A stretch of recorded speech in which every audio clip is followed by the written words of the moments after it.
This is going to be the final video I'm doing on KMS for right now. We're going to focus mostly on the settings. Make sure you check out the other videos.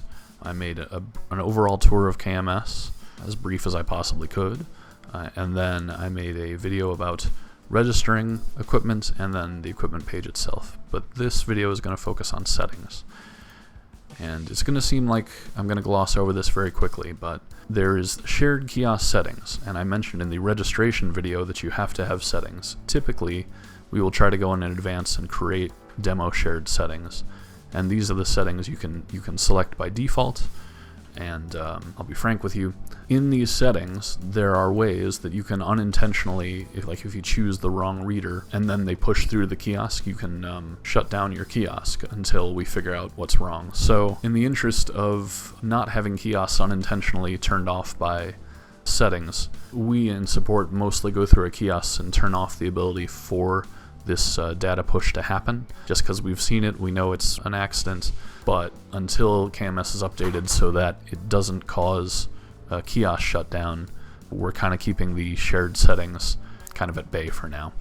The more important thing I want to view is the notification groups. These can be very helpful for people. You can create the group name and you can call it whatever, your organization. You can have as many notification groups as you want, but in most cases setting up one is all you're going to need. You can tell it to be active, or if you find you're tired of all the alerts, you can immediately set it to false and turn it off.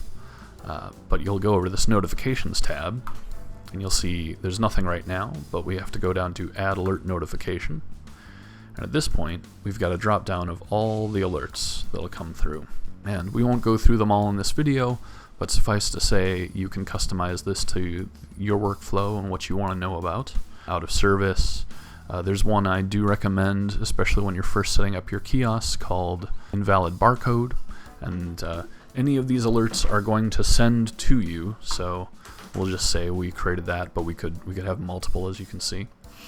You can choose the frequency if you want to know immediately when it happens, or an hourly summary, daily, weekly, and then what days to receive, and then what times to start and stop notifying at.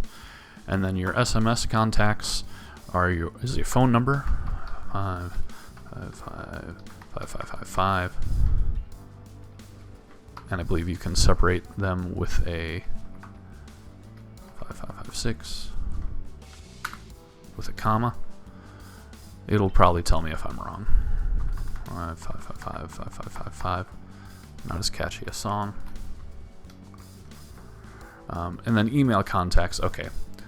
See, there we go. I clicked away. That's what I was looking for. Okay, so there's your format, and then you can do a comma separated if you want multiple. So you can receive text messages if you like, or you can receive email contacts if you like. fake@fake.com, another at fake.com.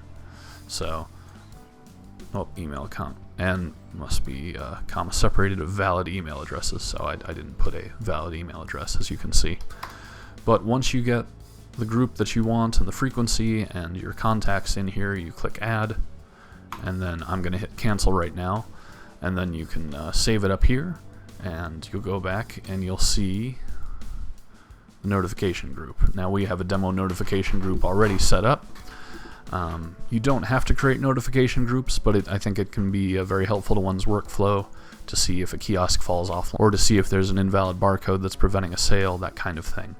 So notification groups you can make a broad group and assign it to all of your kiosks, or you can go into the equipment page of each kiosk and assign an equipment specific notification group, but it doesn't pertain to the other kiosks you have out.